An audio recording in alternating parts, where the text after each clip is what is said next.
নবীজি বলেন, কারো অন্তরের মধ্যে যদি গম পরিমাণ, জব পরিমাণ, সরিষার দানা পরিমাণ ইমান থাকে, গম পরিমাণ, জব পরিমাণ, সরিষার দানা পরিমাণ ঈমান, এই মানুষটা যদি বিভিন্ন অপরাধের কারণে জাহান্নামের সাজা ভোগ করতেও হয়, জাহান্নামের সাজা ভোগ করার পর আমি নবী বলে দিলাম, একদিন জাহান্নাম থেকে বের হয়ে ওই সরিষা পরিমাণ ঈমানের কারণে আল্লাহর জান্নাতে প্রবেশ করবে।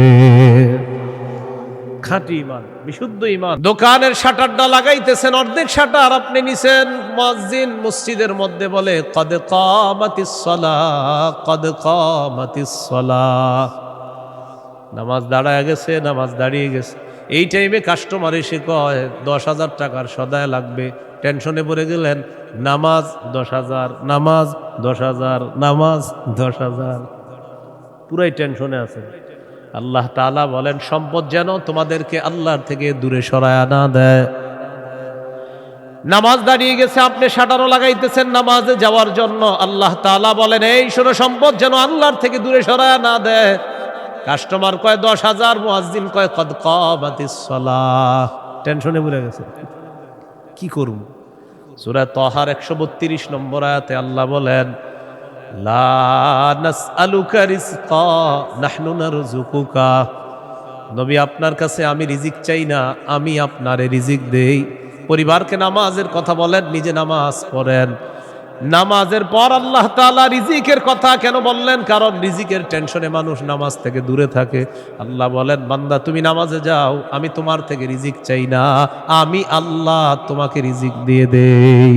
আল্লাহ তাআলা বলেন, ইন কানা আবাউকুম, যদি তোমাদের মা বাবা, ওয়া আবনাউকুম, যদি তোমাদের সন্তান, ওয়া ইখওয়ানুকুম, যদি তোমাদের ভাই বোন, ওয়া আজওয়াজুকুম, যদি তোমাদের বিবি, ওয়া আশিরাতুকুম, যদি তোমাদের পরিবার আত্মীয় স্বজন, ওয়া আমওয়ালুন ইখতারাফতুমুহা, যদি তোমাদের উপার্জিত সম্পদ, ওয়া তিজারাতুন তাখশাউনা কাসাদাহা, তোমাদের ব্যবসা, যেই ব্যবসায় লস হওয়ার টেনশনে থাকো, ওয়া মাসাকিনু তারদাউনাহা, যে বাসস্থান তোমরা অনেক ভালোবাসো, আহাব্বা ইলাইকুম মিনাল্লাহ ওয়া রাসূলিহি ওয়া জিহাদিন ফি সাবিলি, আল্লাহ তাআলা বলেন, এই 8টা জিনিস যদি আল্লাহ এবং তার রাসূল আর জিহাদের চাইতে তোমাদের কাছে বেশি প্রিয় হয়, ফাতারাব্বাসু, অপেক্ষা করো, হাত্তা ইয়াতি আল্লাহু বিআমরি, আল্লাহ তাআলা গজব নিয়ে আসার অপেক্ষা করো। বলি নাউজুবিল্লাহ। কি শিখলাম? এই 8 জিনিসের প্রতি আমাদের মহব্বত আছে বেশি। আল্লাহ বলেন, এইগুলা যদি আল্লাহর চেয়ে বেশি মহব্বতের হয়, নবীর চেয়ে বেশি মহব্বতের হয়, জিহাদের চেয়ে বেশি মহব্বতের হয়, তাহলে গজবের অপেক্ষা থাকো। তাহলে কি শিখলাম? এই 8 জিনিসের চাইতে আল্লাহকে বেশি ভালোবাসা, রসুলকে বেশি ভালোবাসতে হবে। আল্লাহ তৌফিক দান করেন। লা ইকরাহা ফিদ্দীন, ইসলাম গ্রহণ করার ক্ষেত্রে জোর করা যাবে না। কদ তাবায়্যানার রুশদু মিনাল গাই, হেদায়েত স্পষ্ট হয়ে গিয়েছে গুমরাহি থেকে, বদভ্রষ্টতা থেকে। কোনটা হেদায়েত, কোনটা গুমরাহি, এটা মানুষের কাছে স্পষ্ট। এই কথা আল্লাহ কেন বললেন? হেদায়েত মানুষের সামনে এখন স্পষ্ট, এখন যদি মানুষ গ্রহণ না করে, এটা তার হতভাগা হওয়ার লক্ষণ। যদি সে গ্রহণ করে, এটা তার সৌভাগ্য, সে একজন সৌভাগ্যবান, সে সৌভাগ্যবান হওয়ার লক্ষণ হবে যদি হেদায়েত গ্রহণ করে। জোর করে বলা যাবে না তুমি মুসলমান হতেই হবে। ফামান ইয়াকফুর বিত-তাগুতি ওয়া ইউমিন বিল্লাহ ফাকাদ ইসতামসাকা বিল উরওয়াতিল ওয়াসকা লা ইনফিসামা লাহা। হেদায়েত স্পষ্ট হয়ে যাওয়ার পরেও যারা তাগুতকে অস্বীকার করবে, আল্লাহকে যারা বিশ্বাস করবে, হেদায়েত আর গুমরাহি দুইটা স্পষ্ট হয়ে যাওয়ার পর যারা তাগুতকে অস্বীকার করবে তথা পথভ্রষ্টতাকে বর্জন করবে, ওয়া ইউমিন বিল্লাহ, আর যারা আল্লাহকে বিশ্বাস করবে, ফাকাদ ইসতামসাকা বিল উরওয়াতিল ওয়াসকা, সে এমন এক মজবুত হাতলকে আঁকড়ে ধরল লান ফিসামা লাহা, যেই মজবুত হাতল কখনো ছুটে যাওয়ার সম্ভাবনা নাই, এমন এক মজবুত হাতল, যেই মজবুত হাতল তাকে জান্নাতে পৌঁছায় দেয়। এটা হলো তাওহীদ। বলেন এটা কি? তাওহীদ। তাগুত দ্বারা উদ্দেশ্য হলো যত সীমা লঙ্ঘনকারী আছে সবাই। আল্লাহ তাআলা বলেন ফামান ইয়াকফুর বিত-তাগুতি ওয়া ইউমিন বিল্লাহ, যারা তাগুতকে অস্বীকার করবে আর আল্লাহকে বিশ্বাস করবে, ফাকাদ ইসতামসাকা বিল উরওয়াতিল ওয়াসকা লান ফিসামা লাহা, তারা এমন এক মজবুত হাতল আঁকড়ে ধরলো যেটা ছুটে যাওয়ার সম্ভাবনা নাই, বিচ্ছিন্ন হওয়ার সম্ভাবনা নাই। এই মজবুত হাতলের নাম হলো তাওহীদ, আল্লাহর একত্ববাদ স্বীকার করা। তাওহীদের মৌলিক 4টি শর্ত। প্রিয় ভাইয়েরা, কয় শর্ত? 1 নম্বর, আল্লাহ ছাড়া কোনো ইলাহ নাই, এই বিশ্বাস নিয়ে মৃত্যুবরণ করা। 2 নম্বর, আল্লাহ ছাড়া কোনো ইলাহ নাই এই কথা মুখে বলবো, পাশাপাশি এই কথায় সামান্যতম সন্দেহ করা যাবে না। 3 নম্বর, আল্লাহ ছাড়া কোনো ইলাহ নাই মুখে বলার পাশাপাশি অন্তরে বিশ্বাস করা। 4 নম্বর, সবচাইতে বেশি আল্লাহকে ভালোবাসা। এই হলো তাওহীদের 4 শর্ত। তাওহীদের কয় শর্ত? 1 নম্বর, আল্লাহ ছাড়া কোনো ইলাহ নাই এই বিশ্বাস নিয়ে মৃত্যুবরণ করা। 2 নম্বর, আল্লাহ ছাড়া কোনো ইলাহ নাই এই কথায় সন্দেহ করা যাবে না। 3 নম্বর, আল্লাহ ছাড়া কোনো ইলাহ নাই এটা মুখে বলা, অন্তরে বিশ্বাস করা। 4 নম্বর, আল্লাহকে সবচেয়ে বেশি ভালোবাসা। এই হলো তাওহীদের 4 শর্ত। তাওহীদের 4টা শর্ত। 1 নম্বর, আল্লাহ ছাড়া কোনো ইলাহ নাই এই বিশ্বাস নিয়ে মৃত্যুবরণ করা। 2 নম্বর, আল্লাহ ছাড়া কোনো ইলাহ নাই এই কথায় সামান্য সন্দেহ করা যাবে না। 3 নম্বর, আল্লাহ ছাড়া কোনো ইলাহ নাই এটা মুখেও বলা, অন্তরে বিশ্বাস করা। 4 নাম্বার, আল্লাহকে সবচেয়ে বেশি ভালোবাসা। 1 নাম্বার শর্ত, আল্লাহ ছাড়া ইলাহ নাই এই বিশ্বাস নিয়ে মৃত্যুবরণ করা। সহিহ বুখারীর 26 নম্বর হাদিস। এই হাদিসের বর্ণনাকারী উসমান রাদিয়াল্লাহু তাআলা তিনি বলেন, عن عثمان رضي الله تعالى عنه قال قال رسول الله صلى الله عليه وسلم من مات وهو يعلم أنه لا إله إلا الله دخل الجنة। নবীজি বলেন, কেউ যদি এই বিশ্বাস নিয়ে মারা যায় আল্লাহ ছাড়া কোনো ইলাহ নাই, আমি নবী বলে দিলাম দাখালাল জান্নাহ, সে জান্নাতে প্রবেশ করবে।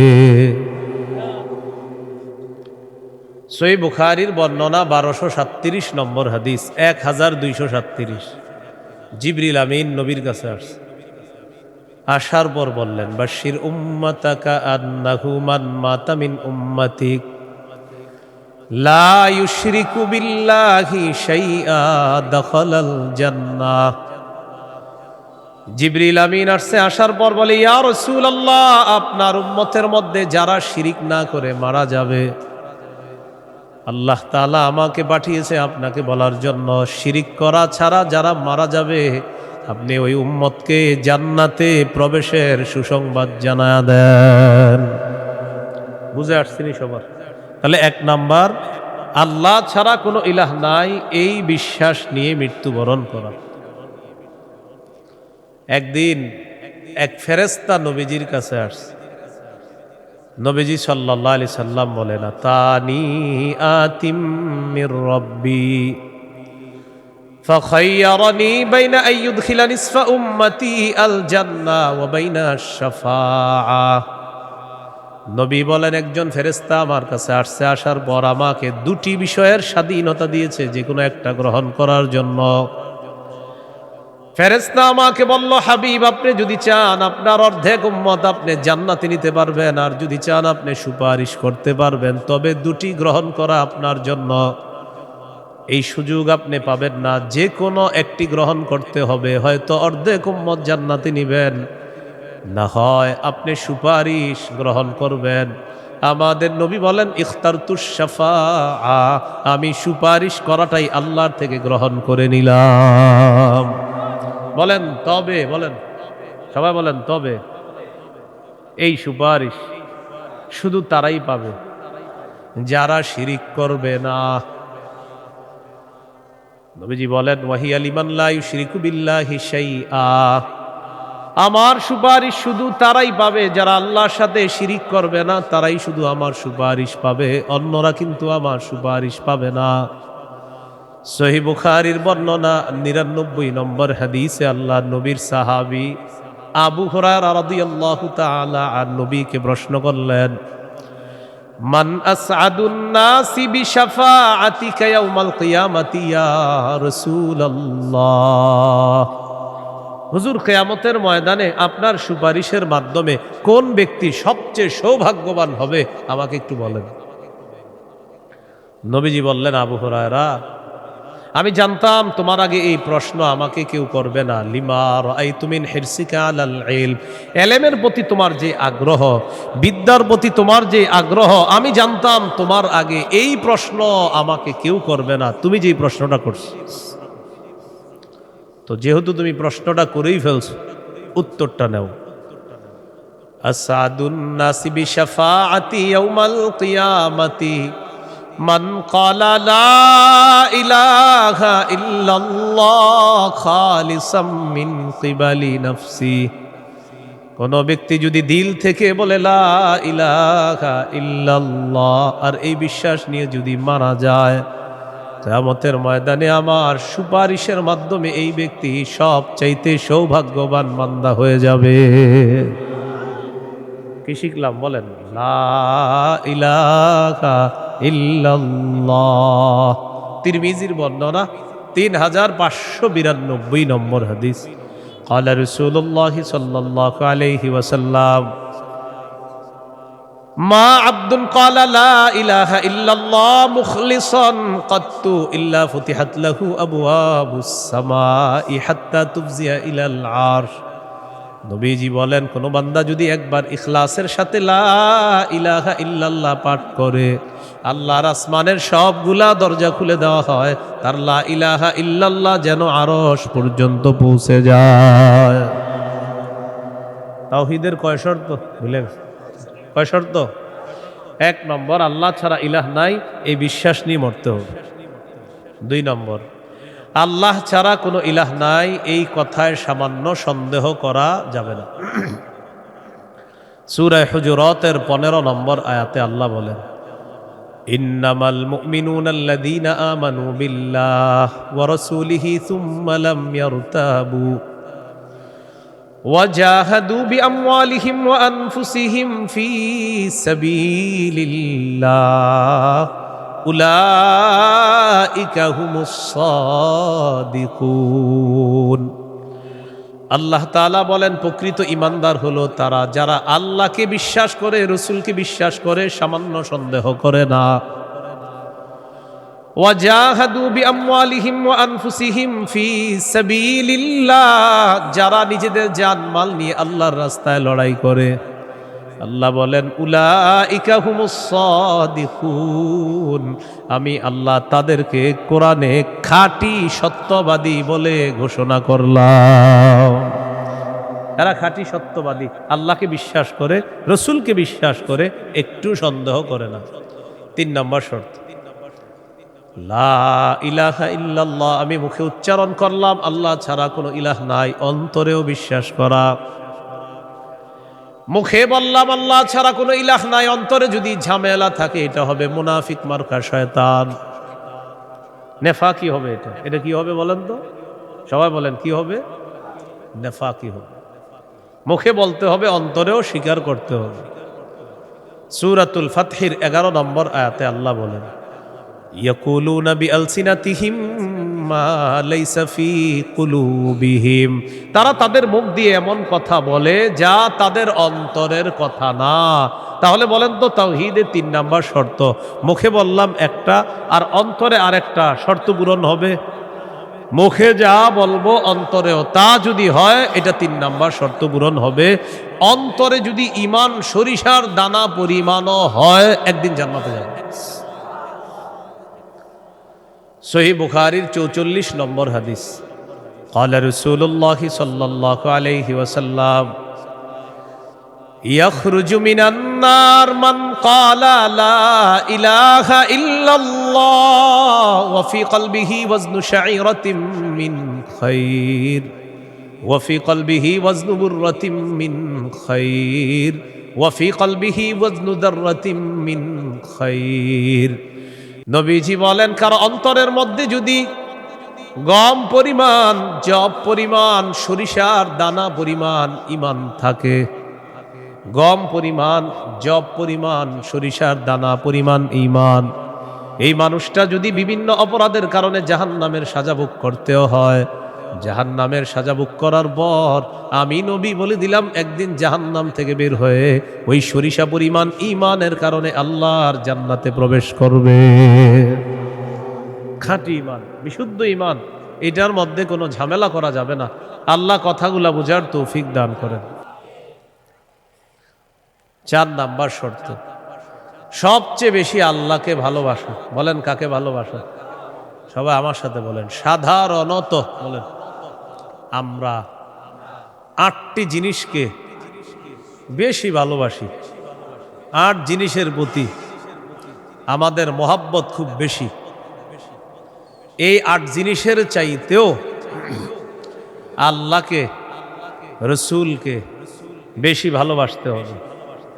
কয় জিনিসের প্রতি টান আছে বেশি? 8 জিনিসের কথা আল্লাহ বলছে সূরা তাওবা 24 নম্বর আয়াত। আমি প্রথম আয়াতটা পড়ি, এরপর অনুবাদ করব, আমরা সবাই গণব। আল্লাহ তাআলা বলেন, কুল ইন কানা আবাউকুম ওয়া আবনাউকুম ওয়া ইখওয়ানুকুম ওয়া আজওয়াজুকুম ওয়া আশীরাতুকুম ওয়া আমওয়ালুন ইকতারাফতুমুহা ওয়া তিজারাতুন তাখশাউনা কাসাদাহা ওয়া মাসাকিনু তারদাউনাহা আহাব্বা ইলাইকুম মিনাল্লাহি ওয়া রাসূলিহি ওয়া জিহাদিন ফি সাবিলিহি ফাতারাব্বাসু হাত্তা ইয়াতিয়াল্লাহু বিআমরি। কত?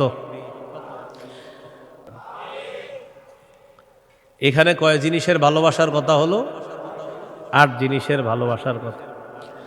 এবার আমার সাথে বলেন, সাধারণত মৌলিকভাবে 2টা জিনিস আমাদেরকে আল্লাহর থেকে দূরে রাখে।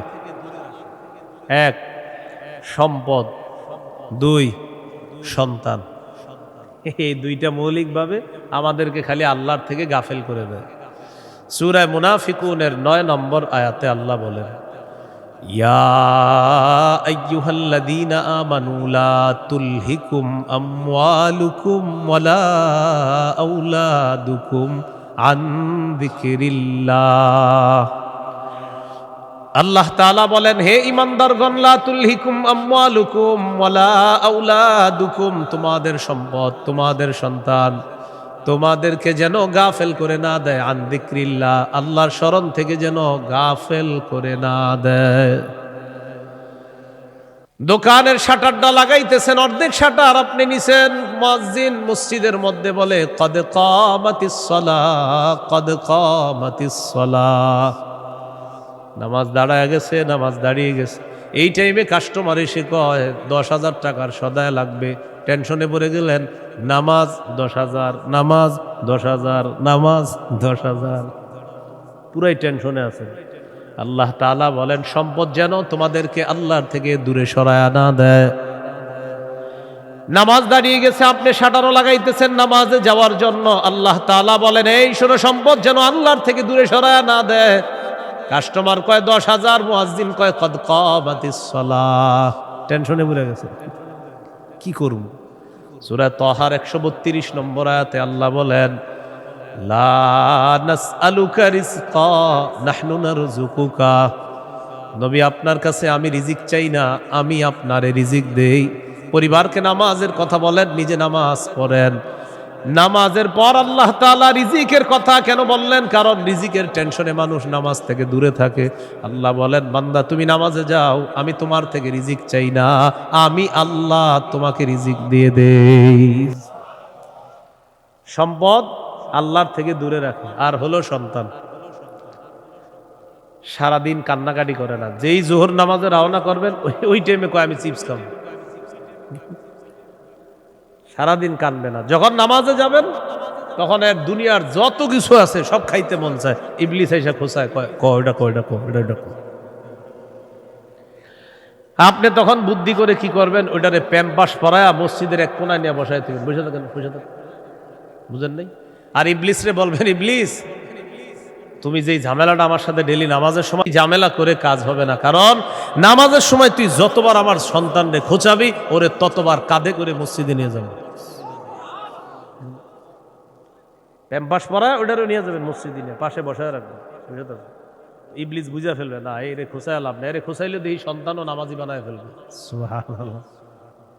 সম্পদ, সন্তান আল্লাহর থেকে আমাদেরকে দূরে রাখে। প্রিয় ভাইয়েরা, এই দুই জিনিস যেন আমাদের মধ্যে এত মহব্বত গালেব না হয় যে এই দুই জিনিস এত পরিমাণ মহব্বত করতে গেলাম, আল্লাহকে ভুলে গেলাম, রসুলকে ভুলে গেলাম, আখেরাত ভুলে গেলাম, এমনটা যেন না হয়। সম্পদ ভালোবাসি, সন্তান ভালোবাসি, মা ভালোবাসি, বাবা ভালোবাসি, ঠিক, কিন্তু এর চেয়ে বেশি ভালোবাসি আল্লাহ। এই হলো আল্লাহকে সবচেয়ে। তাওহীদের কয় শর্ত? 4 নাম্বার। সবচেয়ে বেশি কাকে ভালোবাসা? আল্লাহকে, রসুলকে সবচেয়ে বেশি ভালোবাসা, আল্লাহকে, এরপর রসুলকে সবচেয়ে বেশি ভালোবাসা। সহিহ বুখারীর বর্ণনা 16 নম্বর হাদিস। ক্বালা রাসূলুল্লাহ সাল্লাল্লাহু আলাইহি ওয়াসাল্লাম, সালাসুন মান কুন্না ফীহি ওয়াজাদা হালাওয়াতাল ঈমান। নবীজি বলেন, 3টা বৈশিষ্ট্য যদি কারো মধ্যে থাকে, সে অন্তরের মধ্যে ঈমানের স্বাদ আস্বাদন করতে পারবে। 1 নাম্বার, ইয়াকুন আল্লাহু ওয়া রাসূলুহু আহাব্বা ইলাইহি মিম্মা সিওয়াহুমা। আল্লাহ, আল্লাহ রসুল ছাড়া যত কিছু আছে সব কিছুর চাইতে আল্লাহ আর তার নবীকে বেশি ভালোবাসা। 2 নাম্বার, ওয়া আইয়ুহিব্বাল মারআ লা ইউহিব্বুহু ইল্লা লিল্লাহ। কোন মুসলমানকে শুধুমাত্র আল্লাহর জন্য ভালোবাসা। 3 নাম্বার, আইয়াকরাহা আইয়াউদা ফিল কুফরি কামা ইয়াকরাহু আইয়ুকযাফা ফিন্নার। আগুনের মধ্যে পুড়ে যাওয়া যেমন অপছন্দ, তেমনি ভাবে কুফরি করাটাও এমন অপছন্দ হওয়া। কোটি কোটি টাকা আপনার সামনে রাখা হলো আর বলা হলো আগুনে পুড়ে মারা যাও, আপনি তখন জবাব দিবেন, আপনার কি মাথা খারাপ? আগুনে পুড়ে যদি আমি মারা যাই, তুই কোটি টাকা দিয়ে আমি করব কি? এবার আপনাকে বলা হলো কোটি কোটি টাকা দেওয়া হবে, তুমি কুফরি করো, আপনি জবাব দিবেন, কোটি টাকার বিনিময়ে যেমন দুনিয়ার আগুনে পুড়তে চাই না, তেমনি ভাবে কোটি টাকার বিনিময়ে কুফরি করে জাহান্নামের আগুনেও পুড়তে চাই না। নবীজি বলেন, কারো মধ্যে যদি এমন অনুভূতি থাকে আগুনে পুড়ে যাওয়া তার অপছন্দ, তেমনি ভাবে কুফরি করাটাও তার কাছে অপছন্দের, আল্লাহ তাআলা তার অন্তরের মধ্যে ঈমানের স্বাদ তৈরি করে দিবেন।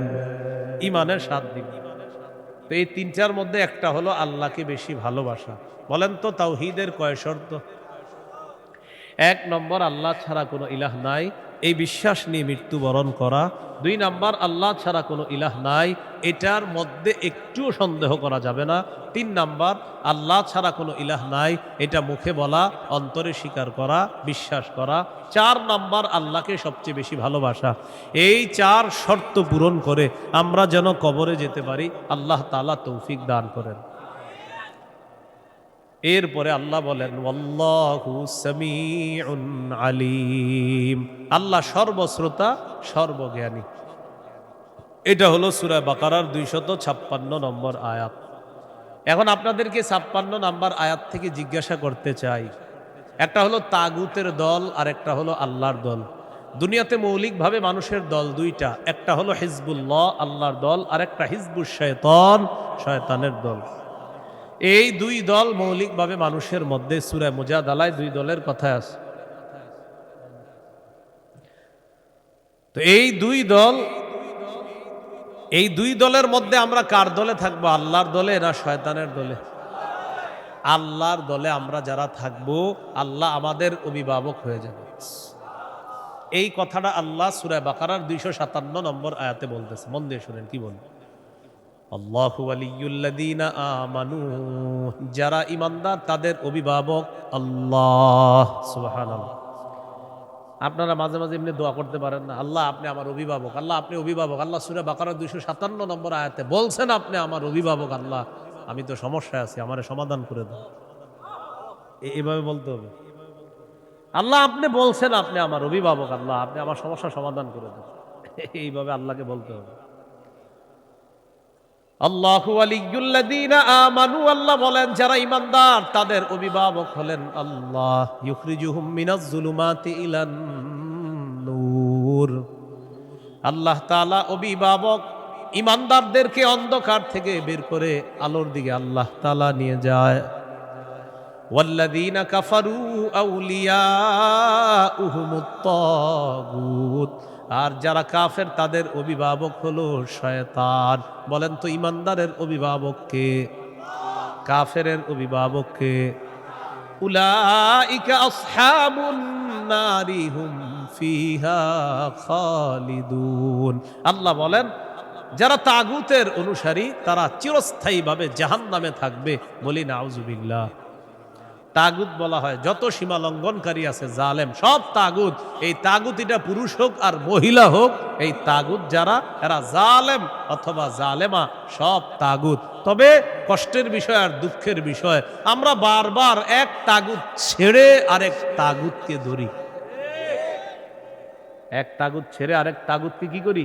ধরি। কেন ধরি জানেন? বৃষ্টি থেকে বাঁচার জন্য ঝর্ণা নিচে আইসা দাঁড়ায় আর কি। কোথায় দাঁড়াই? বাঁচার জন্য কি থেকে কোথায় এসে দাঁড়াই? এক তাগুতকে ছেড়ে আরেক তাগুত ধরা, মানে বৃষ্টি থেকে বাঁচার জন্য ঝর্ণার নিচে এসে দাঁড়ায়। ভাই কিছু ঘটনা কি? ঝর্ণার নিচে কেন? আর বললেন না বাইরে বৃষ্টি, তো এনে কি? এই জন্য মনে রাখবেন, শত্রু এটা কখনো বন্ধু হবে না। এরে আপনি যতই মনে করেন বন্ধু, এই শত্রু সব সময় শত্রু। সূরা মাঈদার 51 নম্বর আয়াতে আল্লাহ বলে দিয়েছেন, লা তাত্তাখিজুল ইয়াহুদা ওয়ান নাসারা আউলিয়া, ইহুদি খ্রিস্টানদেরকে অভিভাবক বানাও না। আরে তোমাদের অভিভাবক তো আমি আল্লাহ। ইহুদি খ্রিস্টানদেরকে কেন অভিভাবক বানাও? আফগানিস্তান আল্লাহরই অভিভাবক মানছে, আল্লাহ সফলতা দান করছে। কারা? বলে না কারা?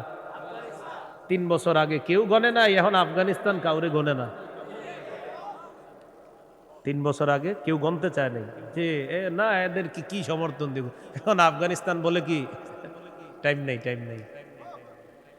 আফগানিস্তানে বিরোধিতা যারা করছিল এরা এখন এর কাছে আসতে চায় যে প্রিয় আফগানিস্তান কেমন আছো? আফগানিস্তান কয় ভালো আছে কিন্তু টাইম নেই। সব ঠিক আছে তো টাইম নেই। কেন? আফগানিস্তান অভিভাবক বানাইছে আল্লাহকে, এমন ভাবে অভিভাবক বানাইছে চিরশত্রুরা পালাতে বাধ্য হয়েছে। মুসলমানদের অভিভাবককে এত লজ্জা লাগে, আমরা বলি কি বুক ফুলায়, আমরা 90% মুসলমানের দেশ। তো এটা যখন বলি কাউকে, অন্য দেশের কেউ শুনলে সাথে সাথে বলবে মাশাআল্লাহ তোমরা 90% মুসলমান, তাহলে তো কোরআন হাদিস পরিপূর্ণভাবে এই দেশে চলে। কিন্তু দুঃখে বলতে পারি না ভাই, এই দেশে সবচেয়ে এটাই কম চলে। 90% মুসলমানের দেশ, এটা শুনলেই মানুষ মনে করবে এই দেশ কোরআন অনুযায়ী চলে, হাদিস অনুযায়ী চলে। বলেন মুমিনের অভিভাবককে? কাফেরের অভিভাবককে? তাহলে আমাদের অভিভাবককে? কাফেরদের অভিভাবককে? কাফেররে কি বন্ধু বানাবো? এই জন্য কাফেরের অভিভাবক বানানো যাবে না। এদেরকে যতবার অভিভাবক বানাবেন এরা এক তাগুতকে সরাবে আর এক তাগুতকে বসাবে। তাগুতের পালা বদল হবে, আমাদের ভাগ্য বদল হবে না। মনে রাখবেন কথা। বুঝে ঠিক কইতেছেন? আচ্ছা, এবার আল্লাহ তাআলা কি বলে দেখেন। সূরা বাকারার 257 নম্বর আয়াত গেল, 258 নম্বর আয়াতে আল্লাহ তাআলা এবার আমাদের আকীদা বিশুদ্ধ করবে। কি বিশুদ্ধ করবে বলেন তো? দুনিয়াতে আমাদের অভিভাবক কে? বেঁচে আছি কে বাঁচিয়ে রাখছেন? মৃত্যু দিবেন কে? মৃত্যুর পর জীবিত করবেন কে? এই আকীদাটা এখন আল্লাহ তাআলা সংশোধন করবে যে শোনো, আমি তোমাদেরকে বাঁচিয়ে রাখছি, মৃত্যুর পর আমি জিন্দা করব, কিন্তু এখানে কোনো সন্দেহ করবা না। এই আকীদা 258, 259, 260 এই 3 আয়াতের মধ্যে আল্লাহ আমাদেরকে আকীদা দিয়ে দিবেন, দুনিয়াতে যেমন তোমাদেরকে রাখছি আমি, আখিরাতেও তোমাদেরকে আবার পুনরুত্থান করব, এই ক্ষমতাও আমি আল্লাহর।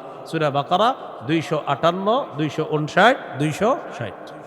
দেখেন কি বলে, ألم تر إلى الذي حاج إبراهيم في ربه أن آتاه الله الملك إذ قال إبراهيم ربي الذي يحيي ويميت قال أنا أحيي وأميت قال إبراهيم فإن الله يأتي بالشمس من المشرق فأت بها من المغرب فبهت الذي كفر والله لا يهدي القوم الظالمين। নবী আপনি কি দেখেন নাই, ওই ব্যক্তির ব্যাপারে চিন্তা করেন নাই যে ব্যক্তি ইব্রাহিম নবীর সাথে তার রবের ব্যাপারে ঝগড়া করেছে, যেই রব তাকে রাজত্ব দান করেছে, ওই রবের ব্যাপারে লোকটা ঝগড়া করেছে ইব্রাহিম নবীর সাথে। আল্লাহ তাআলা বলেন এই ব্যক্তি হলো বাবেল শহরের বাদশাহ নমরুদ। ইব্রাহিম নবীর সাথে ঝগড়া লাগছে, এই কারণে নমরুদকে আল্লাহ তাআলা রাজত্ব দান করছে। রাজত্ব পাওয়ার পর নমরুদ কয় আমি খোদা। ইব্রাহিম নবী বললেন আমার রব রব্বি আল্লাযী ইহয়ী ওয়া ইউমীত, আমার রব হলেন তিনি যিনি জীবন দেয়, যিনি মৃত্যু দান করেন। নমরুদ পাল্টা জবাব দিয়ে বলে ক্বালা আনা উহয়ী ওয়া উমীত, আমিও তো জীবন দেই, আমিও তো মৃত্যু দেই। নাউজুবিল্লাহ। হ্যাঁ, ইব্রাহিম নবী বললেন রব তিনি যিনি জীবন দেয় মৃত্যু দেয়। নমরুদ কথা আমিও তো জীবন দিই মৃত্যু দিই। ইব্রাহিম নবী তাহলে কি করতে হবে? আমারও রব মানো, কারণ আমিও জীবন দিই মৃত্যু দিই। ইব্রাহিম নবী বললেন কিভাবে? জেলখানা থেকে 2 জন আসামি ধরে আনছে, একজনকে মেরে ফেলছে আর একজনকে ছেড়ে দিছে। মারার পর বলে এই যে দেখো আমি মৃত্যু দিলাম, ছেড়ে দেওয়ার পর বলে এই যে দেখো আমি জীবন দিলাম। কি ইন্টারন্যাশনাল পদ্ধতির জীবন মৃত্যু! হ্যাঁ, 2 জনকে ধরে আনছে, একটাকে হত্যা করছে আর একটাকে ছেড়ে দিছে। হত্যা করার পর বলে দেখো জীবন দিলাম, মৃত্যু দিলাম। জীবন দিলাম কিভাবে? আর একটাকে ছেড়ে দিছে, এইটা ছেড়ে দেওয়ার পর বলতেছে আমি তাকে জীবন দিলাম। আপনারা বলেন এটা কি জীবন মৃত্যু? ইব্রাহিম নবী চিন্তা করলেন এরে এমন এক কথা বলে আটকাইতে হবে যেই কথার পরে আর ঝগড়া করবে না। قال إبراهيم فإن الله يأتي بالشمس من المشرق فأت بها من المغرب। ইব্রাহিম নবী বললেন আমার রব আল্লাহ প্রতিদিন সূর্য পূর্ব দিক থেকে উঠায়, তুমি পশ্চিম দিক থেকে উঠায় দাও। তুমিও তো রব, তোমার দাবি অনুযায়ী। নাউজুবিল্লাহ। ফাবুহিতাল্লাযী কাফার, আল্লাহ তাআলা বলেন যে ঝগড়া করছে নমরুদ কাফের, ধরাশয়ী হয়ে গেল, ঝগড়ায় হেরে গেল। মুফাসসিরিনে কেরাম বলেন নমরুদ পাল্টা বলতে পারতো ইব্রাহিম আমি সূর্য পশ্চিম দিক থেকে উঠাতে পারবো না, তোমার রব আল্লাহ প্রতিদিন পূর্ব দিক থেকে সূর্য উঠায়, আমি তো পারবো না। তুমি তোমার রব আল্লাহকে বলো সূর্যটা যেন পশ্চিম দিক থেকে উঠায় দেখা দেয়। মুফাসসিরিনে কেরাম বলেন নমরুদ বুঝে শুনেই পাল্টা চ্যালেঞ্জ দেয় নাই। কেন দেয় নাই? নমরুদ কিন্তু চ্যালেঞ্জ দিতে পারতো পাল্টা, ইব্রাহিম তুমি আমারে বললা আমি যেন সূর্য পশ্চিম দিক থেকে উঠাই, তোমার রব যেহেতু পূর্ব দিক থেকে উঠায়, তো পাল্টা প্রশ্ন করতে পারতো নমরুদ ইব্রাহিম আমি তো পারলাম না, তোমার রব আল্লাহকে বলো আল্লাহ যেন সূর্যটা পশ্চিম দিক থেকে উঠায় দেখায়।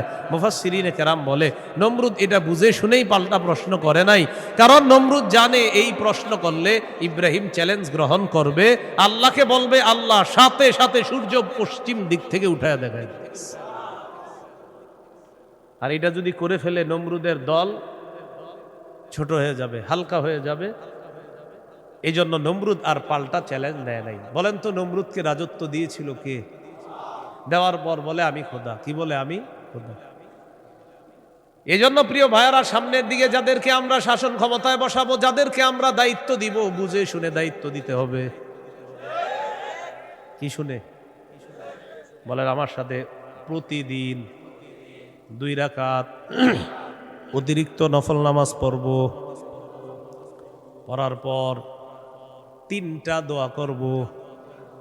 1 নাম্বার আল্লাহ বলেন আল্লাহ, কিয়ামতের আগে বাংলাদেশে আর কোন নারী প্রধান চাই না। হ্যাঁ, কি প্রধান চাই না? সবাই জোরে বলেন কেন? আরো জোরে বলেন, আরো জোরে, আরো জোরে। قال رسول الله صلى الله عليه وسلم لا يفلح قوم ولوا امرهم امرأتان। নবীজি বলেন ওই জাতি কিছুতেই কখনোই সফল হবে না যেই জাতি তাদের নেতৃত্বে কোন নারীকে বসায়া দেয়। আপনি বুঝেন আর না বুঝেন, আমার নবীর কথা সঠিক। তো এই জন্য এই একটা বিষয় দোয়া করবেন। 2 নাম্বার দোয়া, বলেন আল্লাহ, মরার আগে বাংলাদেশে শরিয়া আইন দেখে যেতে চাই। কি আইন? দেয়ালে দেয়ালে লিখে দিবেন, শরিয়া আইন চায় না তারা। বলেন, কোন না কোন অপরাধী যারা, বলেন আমার সাথে, শরিয়া আইন চায় না তারা, কোন না কোন অপরাধী যারা। চোর শরিয়া আইন চাইবে না, হাত কাটা যাবে। ধর্ষক শরিয়া আইন চাইবে না, তাকে পাথর মেরে হত্যা করা হবে, তার উপর ইসলামের শাস্তি প্রয়োগ করা হবে। এই জন্য ধর্ষক চাইবে না, চোর চাইবে না।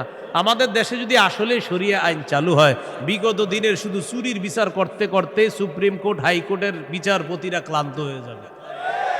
শুধু চুরির বিচার হইলে, কিসের বিচার? এটা 2 নাম্বার দোয়া করবেন। 3 নাম্বার দোয়া, বলেন আল্লাহ, আমাদের দেশে এমন একজন শাসক দিয়ে দেন যেই শাসক মৌলিক 4টি কাজ করবে। 1 নাম্বার, নামাজ কায়েম করবে। 2 নাম্বার, যাকাত প্রতিষ্ঠিত করবে। 3 নাম্বার, সৎ কাজের আদেশ করবে। 4 নাম্বার, অসৎ কাজের নিষেধ করবে। সবাই বলেন দলিল, বলেন দলিল। সূরা হজ 41 নম্বর আয়াত। কোন সূরা? কত নম্বর আয়াত? এই আয়াতে আল্লাহ বলেন, আল্লাযীনা ইম্মাক্কান্নাহুম ফিল আরদি আকামুস সালাহ ওয়া আতাউয যাকাতা ওয়া আমারু বিল মারুফি ওয়া নাহাউ আনিল মুনকার। আল্লাহ তাআলা বলেন, আমি যাদেরকে দুনিয়ার শাসন ক্ষমতায় বসাই তাদের মৌলিক কাজ হবে 4টা। 1 নাম্বার, আকামুস সালাহ, তারা রাষ্ট্রীয়ভাবে নামাজ কায়েম করতে হবে। রাষ্ট্রের প্রত্যেকটা নাগরিক যেন নামাজ পড়ে, এই দায়িত্ব পালন করতে হবে। 2 নাম্বার, ওয়া আতাউয যাকাত, যাকাতের বিধান রাষ্ট্রীয়ভাবে চালু করতে হবে। আমাদের দেশে যদি রাষ্ট্রীয়ভাবে যাকাতের বিধান চালু হয়ে যায়, আর সব ধনীরা যদি 1 বছর যাকাত আদায় করে, কয় বছর? ওই বছর সুদ বলবে, যাকাত তুমি ভালো থেকো, আমি সুদ বিদায় নেই। কয় বছর? 1 বছর যদি যাকাত যারা দেয়, এরা যদি দেয়, সুদ বলবে, যাকাত তুমি থাকো, আমি চলে যাই, কারণ আমার আর থাকার জায়গা নাই। বলেন আমার সাথে, সুদে ফকির আরো ফকির হয়, যাকাতে ফকির আরো ধনী হয়। দলিল ইবনে মাজাহ 2279 নম্বর হাদিস। আবার বলেন, বলেন, সুদে ফকির আরো ফকির হয়, যাকাতে ফকির ধনী হয়। বলেন, আমাদের এই রাষ্ট্র সুদ ভিত্তিক হওয়ার কারণে এখন আমরা সবাই মোটামুটি ভিক্ষুক। কারণ আমাদের প্রত্যেকের মাথা পিছু 1,07,000 টাকা ঋণ। তো আপনি কোথায় ধনী? সুদের শেষ পরিণতি ভিক্ষা। এটা আপনার যদি বুঝে না আসে, কিছু করার নাই। আমার নবীর কথা যেটা বলবে নবী, আজ হোক কাল হোক, সেটা ফলবেই, কোনো সন্দেহ নেই। তো আমরা দাবি করি 90% মুসলমান, এখানের অর্থ ব্যবস্থা সুদ ভিত্তিক। এই জন্য আমরা স্লোগান পাল্টাবো, বলেন, দারিদ্র বিমোচনে সুদ নয়, যাকাত। বলেন তো, দারিদ্র বিমোচনে কি? দারিদ্র বিমোচনে সুদ নয়, যাকাত। এগুলা দেয়ালে লিখে দিবেন যে দারিদ্র বিমোচনে সুদ নয়, যাকাত। লিখে দিবেন, দারিদ্র বিমোচনে সুদ নয়, যাকাত। লিখবেন, সুদে ফকির আরো ফকির হয়, যাকাতে ফকির আরো ধনী হয়। নমরুদকে রাজত্ব দিছে আল্লাহ তাআলা, সে এখন বলে আমি খোদা। বলেন নাউজুবিল্লাহ। বলেন জীবন মৃত্যু কে দেয়? এটা হলো সূরা বাকারার 258 নম্বর আয়াত। 259 নম্বর আয়াতটা শোনার আগে আগে বুঝেন, এক ব্যক্তি এক এলাকার সামনে দিয়ে যাইতেছে, যাওয়ার সময় দেখে কি এলাকার সবগুলা ঘর বাড়ি ছাদের উপরে পড়ে রয়েছে, নিচে ছাদ উপরে ঘর বাড়ি। আপনাদের এলাকার ছাদ কি নিচে থাকে না বাড়ির উপরে থাকে? কয়েকজন কইছে মানে অন্যদের ঘর বাড়ির ছাদ নিচে থাকে, ঘর বাড়ির ছাদ কই থাকে? এটা প্রথমে বললেন না কেন? মানে প্রথমে কয়েকজন কইছে কয়েক উপরে, মানে অন্যদের ছাদগুলা নিচে, আপনাদের ঘর বাড়ির ছাদ কই? তো এই কথাটা প্রথমে বললে সমস্যা ছিল কি? এক ব্যক্তি যাইতেছে এক এলাকার সামনে দিয়ে, যাওয়ার সময় দেখে ঘর বাড়ি সব ধ্বংস হয়ে পড়ে রয়েছে, নিচে হইল ছাদ উপরে ঘর বাড়ি। উনি এই বিষয়ে দেখা সাথে সাথে বললেন আল্লাহু আকবার, আল্লাহ কত মহান, এদেরকে ধ্বংস করলেন আল্লাহ, আবার আল্লাহ কিভাবে জিন্দা করবে এটা ওনার সন্দেহ না, এটা ওনার কি না সন্দেহ না, এটা উনি বিস্ময় প্রকাশ করতেছে, আল্লাহ কত মহান, আবার কিভাবে আল্লাহ জিন্দা করবে, এটা মুখ দিয়ে বলে ফেলছে। সাথে সাথে আল্লাহ তাকে মৃত্যু দিচ্ছে, 100 বছর মৃত অবস্থায় রাখছে। কয় বছর? 100 বছর মৃত অবস্থায় রাখছে। 100 বছর পর জিন্দা করছে। জিন্দা করার পর তাকে জিজ্ঞাসা করলেন আপনি কয় বছর মৃত অবস্থায় ছিলেন? তো জবাব দিলেন 1 দিন বা আধা দিন। আল্লাহ তাআলা বললেন আপনি 100 বছর ছিলেন মরা। কয় বছর? ওই যে উনি বলছিলেন মরাকে আল্লাহ কিভাবে জিন্দা করবে, আল্লাহ দেখাই দিতেছে। আপনার খানা পানির দিকে তাকান তো, তাকাইছে খানা পানির দিকে, তাকায় দেখে খানা পানি পচে নাই। সুবহানাল্লাহ। কয় বছর? এবার আপনার গাদার দিকে তাকান তো, তাকাইছে গাদার দিকে, গাদাটার কি অবস্থা দেখে কি গাদা পচে গলে মরে মাটির সাথে মিশে গেছে। আল্লাহ তাআলা বুঝায় এই জন্যই তো আমি আল্লাহ।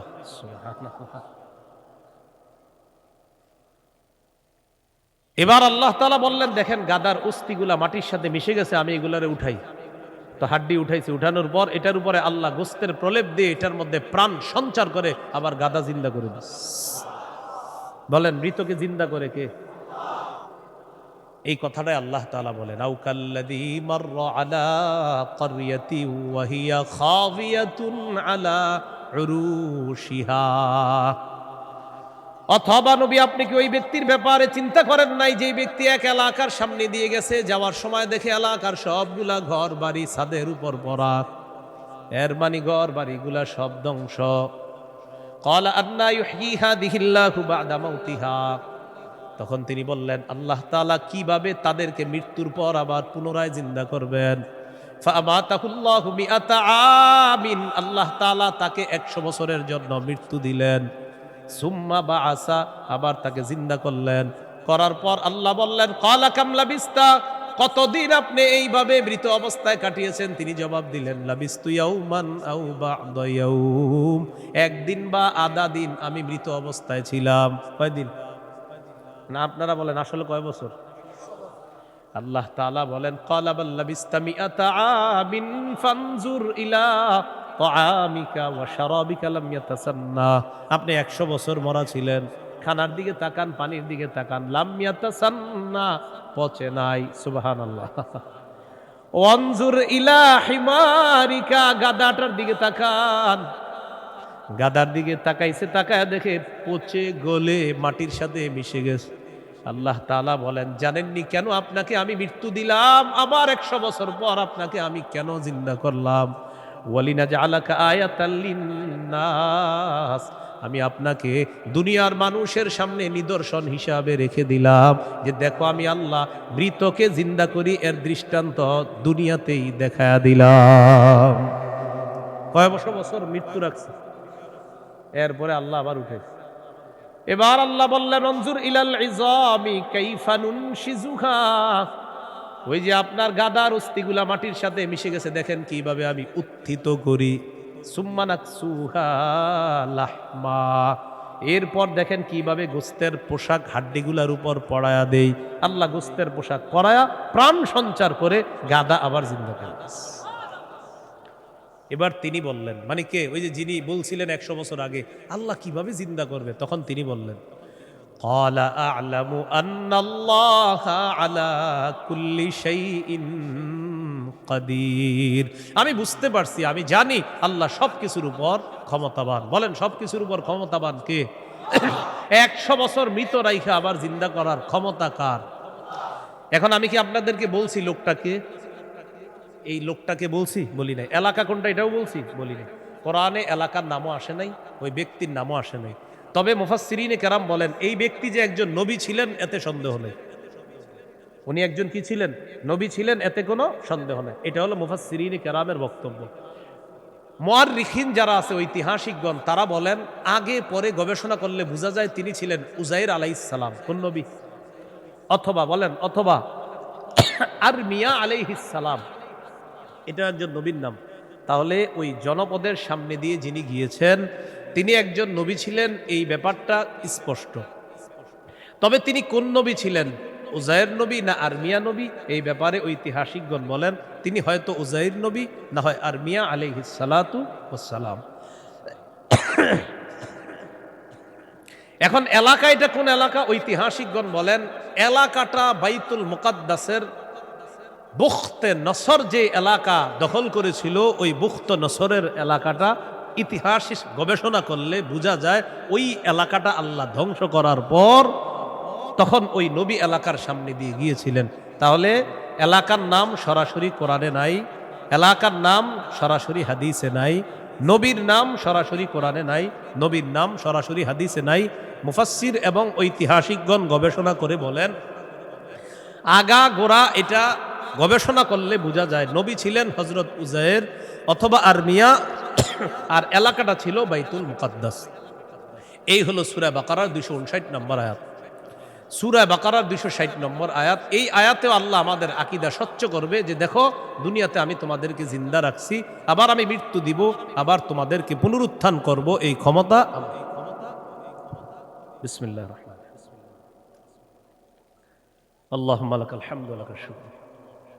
সূরা বাকারা 260 নম্বর আয়াত আল্লাহ বলেন وَإِذْ قَالَ إِبْرَاهِيمُ رَبِّ أَرِنِي كَيْفَ تُحْيِي الْمَوْتَى قَالَ أَوَلَمْ تُؤْمِنْ قَالَ بَلَى وَلَكِنْ لِيَطْمَئِنَّ قَلْبِي قَالَ فَخُذْ أَرْبَعَةً مِنَ الطَّيْرِ فَصُرْهُنَّ إِلَيْكَ ثُمَّ اجْعَلْ عَلَى كُلِّ جَبَلٍ مِّنْهُنَّ جُزْءًا ثُمَّ ادْعُهُنَّ يَأْتِينَكَ سَعْيًا وَاعْلَمْ أَنَّ اللَّهَ عَزِيزٌ حَكِيمٌ।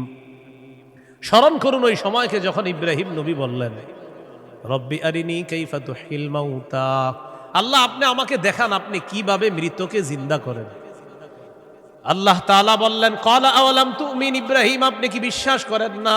ইব্রাহিম নবী জবাব দিলেন ক্বালা বালা ওয়ালাকিন লিয়াতমাইন্না কলবি, আল্লাহ অবশ্যই বিশ্বাস করি, তবে আমার অন্তরের প্রশান্তির জন্য আমি জানতে চাই আল্লাহ আপনি কিভাবে মৃতকে জিন্দা করেন। ভাই 259 আর 260 নম্বর আয়াতে একটা বিষয় কিন্তু মনে রাখেন, আমি আবার বারবার বলতেছি কথাটা। 259 নম্বর আয়াতে ওই যে নবী বললেন আল্লাহ কিভাবে মৃতদেরকে জিন্দা করবেন, এটা কিন্তু নবীর সন্দেহ না। আবার বলছি এটা কি না? সন্দেহ না, বলেন বিস্ময়, কি উনি আশ্চর্য হচ্ছেন। আবার 260 নম্বর আয়াতে ইব্রাহিম নবী বলতেছে আল্লাহ আপনি আমারে দেখান কিভাবে মৃতকে জিন্দা করেন, এটাও ইব্রাহিম নবীর সন্দেহ না, বরং ইব্রাহিম নবী অন্তরকে শান্তি দিতে চায় আল্লাহ আপনি যে মৃতকে জিন্দা করেন এটা দেখলে আমার দিলে একটু ভালো লাগতো, শুধু এই কারণে আমি দেখতে চাই। তাহলে বিষয়টা কি সন্দেহ? নাউজুবিল্লাহ, কোন নবী সন্দেহ করতে পারে না। তো আল্লাহ তাআলা বললেন ক্বালা ফাকুজ আরবাতাম মিনাত তাইর, ইব্রাহিম আপনি 4টা পাখি ধরেন, ফাসুরহুন্না ইলাইকা, এই 4টি পাখি আপনি বসে আনেন, আপনার আয়ত্তে আনেন। আয়াতে আনার পর সুম্মা জাআলা আলা কুল্লি জাবালিম মিনহুন্না জুজআ, 4টা পাখিকে আপনি চূর্ণ বিচূর্ণ করে টুকরা টুকরা করে ফেলবেন। টুকরা টুকরা করার পর এই পাখিগুলার টুকরা টুকরা বিভিন্ন পাহাড়ের মধ্যে আপনি ছিটায়া দিবেন। কোন পাখির টুকরাটা কোন পাহাড়ের মধ্যে আছে এটা আপনার জানা নাই।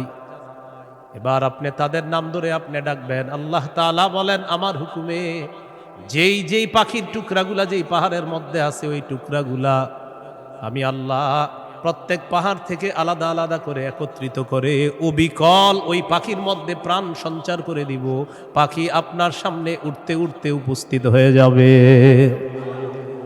তো আল্লাহ বলেন ফাসুর হুন্না ইলাইকা, এটা আপনি বসে আনেন, আয়ত্তে আনেন, সুম্মা জাআল আলা কুল্লি জাবালিম মিন হুন্না জুজআ, এগুলার টুকরা টুকরা করে আপনি পুরা সব একসাথে করে ফেলবেন। এখন বলেন তো 4 পাখি একসাথে টুকরা টুকরা করলে কোন পাখির টুকরা কোথায় আছে এটা কি বলা যাবে? ইব্রাহিম নবীকে বললেন আলাদা আলাদা পাহাড়ের মধ্যে রেখে দেন, রাখার পর এবার আপনি ডাক দিবেন, ডাক দেওয়ার পর দেখবেন ওই আলাদা টুকরাগুলা একত্রিত হয়ে যেই যেই পাখির টুকরা আমি আল্লাহর হুকুমে ওই পাখির শরীরে যাবে, আমি প্রাণ সঞ্চার করে দিব, পাখি আপনার সামনে উঠতে উঠতে উপস্থিত হয়ে যাবে। শেষে আল্লাহ বলেন আল্লাহ আজিজুল হাকিম, আল্লাহ মহাপরাক্রমশালী, আল্লাহ মহাপ্রজ্ঞাময়। 3টি বিষয়। 1 নাম্বার বলেন আল্লাহর কাছে মনোনীত ধর্মের নাম কি? ইসলাম। ইসলামের দাওয়াত অন্যের সামনে দেওয়া যাবে কিনা? যাবে। ইসলাম গ্রহণে কাউকে কি জোর করা যাবে? আচ্ছা। 2 নম্বর, মৌলিকভাবে মানুষের দল কয়টা? 2টা। একটা কার দল? আল্লাহর দল। আরেকটা কার দল? শয়তান। ইমানদারের অভিভাবক কে? কাফেরদের অভিভাবক কে? শয়তান। 3 নম্বর, আমাদেরকে দুনিয়াতে জীবিত রাখছে কে? মৃত্যু দিবে কে? মৃত্যুর পর আবার জিন্দা করবেন কে? এই 3টি বিষয় সূরা বাকারার 256 থেকে 260 নম্বর আয়াত পর্যন্ত আমরা জানলাম। আল্লাহ তাআলা আমাদের সকলকে আকীদা বিশুদ্ধ করে স্বচ্ছ করে আমরা যেন কবরে যেতে পারি, আল্লাহ তৌফিক দান করেন। বলেন তো তাওহীদের কয় শর্ত? 4 শর্ত। 1 নাম্বার, আল্লাহ ছাড়া কোনো ইলাহ নাই, এই বিশ্বাস নিয়ে মরা। 2 নাম্বার, আল্লাহ ছাড়া কোনো ইলাহ নাই, সন্দেহ করা যাবে না। 3 নম্বর, আল্লাহ ছাড়া কোনো ইলাহ নাই, এটা মুখে বলা, অন্তরে বিশ্বাস করা। 4 নাম্বার, আল্লাহ ছাড়া কোনো ইলাহ নাই, এই কথা তখন প্রমাণ হবে যদি আমি সবচেয়ে বেশি আল্লাহকে ভালোবাসি। বলেন তো কয় জিনিসকে সাধারণত বেশি ভালোবাসি আমরা? 8 জিনিস। এই 8 জিনিস থেকেও কাকে বেশি ভালোবাসতে হবে? আল্লাহ। আল্লাহ তাআলা আমাদের সকলকে আজকের সূরা বাকারার 256 থেকে 60 নম্বর আয়াত পর্যন্ত মৌলিক মূল 3টি কথা ছিল। 1 নাম্বার, আল্লাহর কাছে মনোনীত ধর্ম ইসলাম, এটা গ্রহণ করতে হবে, বাকি গ্রহণ করার ক্ষেত্রে কাউকে জোর করা যাবে না। 2 নাম্বার, একটা শয়তানের দল, একটা আল্লাহর দল। আল্লাহর দলের অভিভাবক আল্লাহ, শয়তানের দলের অভিভাবক মানে যারা, তাদের অভিভাবক হলো শয়তান। তাগুত যারা, যারা ইহুদি খ্রিস্টান, তাদের অভিভাবক হলো শয়তান। 3 নাম্বার, আল্লাহ জীবিত রাখছে, আল্লাহ মৃত্যু দিবেন, আল্লাহ আবার জিন্দা করবেন। এই আকীদা, বিশুদ্ধ স্বচ্ছ আকীদা নিয়ে যেন আমরা কবরে যেতে পারি, আল্লাহ তাআলা তৌফিক দান করেন। সুবহানাল্লাহি ওয়া বিহামদিহি, সুবহানাকাল্লাহুম্মা ওয়া বিহামদিকা, আশহাদু আল্লা ইলাহা ইল্লা আনতা, আস্তাগফিরুকা ওয়া আতুবু ইলাইক। আমিন ওয়া আখিরু দাওয়ানা আলহামদুলিল্লাহি রাব্বিল আলামিন। আসসালামু আলাইকুম ওয়া রাহমাতুল্লাহ।